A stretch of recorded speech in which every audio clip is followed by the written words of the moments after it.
Hello students. मुस्लिम विधि के अंतर्गत हम अभिस्वीकृति के बारे में पढ़ रहे हैं। अभिस्वीकृति या एक्नॉलेजमेंट, जब किसी बच्चे, लड़का या लड़की का पितृत्व अर्थात उसके पिता से उसकी वैध उत्पत्ति उसके गर्भ में आने या जन्म के समय उसके माता पिता के बीच विवाह होना स्थापित करके प्रमाणित न किया जा सके, तो मुस्लिम विधि अभिस्वीकृति को ऐसी रीति के रूप में मान्यता देती है जिसके द्वारा दाय, विरासत यानी उत्तराधिकार के प्रयोजनों के लिए सारभूत विधि विषय के रूप में ऐसा विवाह तथा वैध उत्पत्ति स्थापित किया जा सकता है। अभिस्वीकृति का सिद्धांत पितृत्व धर्मजत्व की अनिश्चितता के मामलों में लागू होता है। जहां विवाह के लिए प्रत्यक्ष प्रमाण हो वहां अभिस्वीकृति का प्रश्न ही नहीं उठता। मान्य अभिस्वीकृति की निम्न शर्तें हैं। फर्स्ट, अभिस्वीकृतिकर्ता सक्षम होना चाहिए। मान्य अभिस्वीकृति के लिए आवश्यक है कि अभिस्वीकृतकर्ता सक्षम होना चाहिए, व्यस्त तथा स्वच्छित होना चाहिए। दूसरा, अज्ञात पितृत्व अर्थात जिस बच्चे को अभिस्वीकृति दी जानी है उसका पितृत्व पहले से ज्ञात नहीं होना चाहिए। तीसरा है धर्मजत्व प्रदान करने का आशय। अभिस्वीकृति के लिए धर्मजत्व प्रदान करने का स्पष्ट आशय होना चाहिए। अभिस्वीकृतकर्ता का आशय बच्चे का नहीं होना चाहिए बल्कि धर्मज बच्चे का होना चाहिए। हबीबुर रहमान वर्सेस अल्ताफ अली के केस में प्रिवी काउंसिल ने निश्चित किया कि अभिस्वीकृतकर्ता द्वारा दूसरे को केवल पुत्र के रूप में स्वीकार करना यथेष्ट नहीं है बल्कि धर्मज पुत्र के रूप में स्वीकार करना आवश्यक है। नेक्स्ट है, अभिस्वीकृतकर्ता अभिस्वीकृत किए गए बच्चे से 12.5 वर्ष बड़ा होना चाहिए।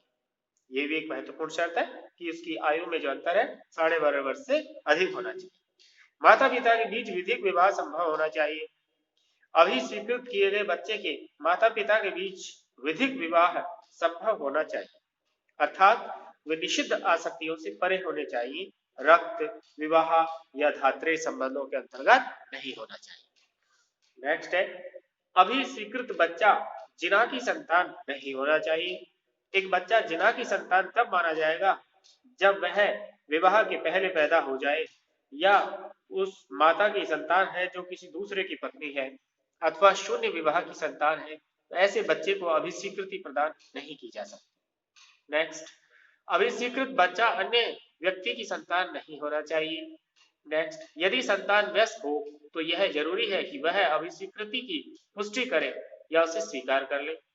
नेक्स्ट, अभिस्वीकृति का निश्चित होना तथा बच्चे को अपने शरीर से पैदा किया जाना स्वीकार करना आवश्यक है। यदि कोई ये कहे कि उसके बच्चे का लालन पालन किया है तो यह उसके पुत्र होने की अभिस्वीकृति नहीं है। अभिस्वीकृति का खंडन, कि अभिस्वीकृति का खंडन निम्न आधारों पर किया जा सकता है। फर्स्ट, अभिस्वीकृति का संतान द्वारा अस्वीकार करना। पिता द्वारा किसी संतान को अभिस्वीकार किए जाने के बाद संतान द्वारा उसे अस्वीकार किए जाने से वह अभिस्वीकृति प्रभावहीन हो जाएगी। यदि पिता स्वीकार करे लेकिन संतान अस्वीकार कर दे तो प्रभावहीन हो जाएगी। आयु, अभिस्वीकृतकर्ता तथा जिसे अभिस्वीकार किया गया है उनकी आयु में 12.5 वर्ष का अंतर कम से कम होना चाहिए। यदि आयु का अंतर कम है तो अभिस्वीकृति अमान्य समझी जाएगी। नेक्स्ट, व्यभिचार या जिना की संतान या अडल्ट्री की संतान। इस बात का प्रमाण है कि अभिस्वीकृति के पात्र के गर्भ में आने के समय माता का स्वीकर्ता की वैध पत्नी होना असंभव था, अभिस्वीकृति को निष्प्रभावी कर देता है। नेक्स्ट, अभिस्वीकृत व्यक्ति का दूसरे की संतान होना। यह प्रमाण की अभिस्वीकृतिकर्ता का अभिस्वीकृत पात्र दूसरे की संतान है, अभिस्वीकृति को निष्प्रभावी कर देती है। नेक्स्ट, अभिस्वीकृति के प्रभाव। फर्स्ट, पुत्र के मामले में अभिस्वीकृति का वास्तविक पितृत्व के सब विधिक अधिकार पैदा होंगे, उत्पन्न होंगे और संतान में से स्वीकृतिकर्ता से उत्तराधिकार प्राप्त करने का अधिकार निहित कर देती है। पत्नी अभिस्वीकृत पुत्र की माता के मामले में उसका प्रभाव यह होता है कि वह उसे वैध पत्नी की हैसियत और फल स्वरूप उत्तराधिकार प्राप्त करने का अधिकार प्रदान कर देती है। अब दत्तक ग्रहण और मुस्लिम विधि में दत्तक ग्रहण मुस्लिम विधि में मान्य नहीं है। केस है मोहम्मद अल्लाहदाद खां वर्सेस मोहम्मद इस्माइल 1980 इलाहाबाद। इस केस में न्यायमूर्ति महमूद ने कहा कि रोमन और हिंदू संततियों में दत्तक ग्रहण की मान्यता है, किंतु मुस्लिम विधि में वैसा कुछ नहीं। मुस्लिम विधि दत्तक ग्रहण को पुत्रकरण की एक रीति के रूप में मान्यता नहीं देती है। अब है अभिस्वीकृति और दत्तक ग्रहण में प्रभेद, अंतर। फर्स्ट, दत्तक ग्रहण में दिया गया बच्चा दूसरे व्यक्ति की संतान होता है, जबकि अभिस्वीकृति में यह वास्तविक पितृत्व पर आधारित है। यदि यह तथ्य प्रमाणित हो गया हो कि बच्चा दूसरे व्यक्ति की संतान है तो अभिस्वीकृति असंभव है। दूसरा, जब बच्चे का पिता ज्ञात हो और वह दत्तक लेने वाले माँ बाप को बच्चे का दान कर दे तभी ये संभव है। अभिस्वीकृति में जब बच्चे का पितृत्व का पता न हो केवल तभी संभव है और साथ ही यह प्रमाणित हो कि उसका पितृत्व किसी दूसरे में निहित नहीं।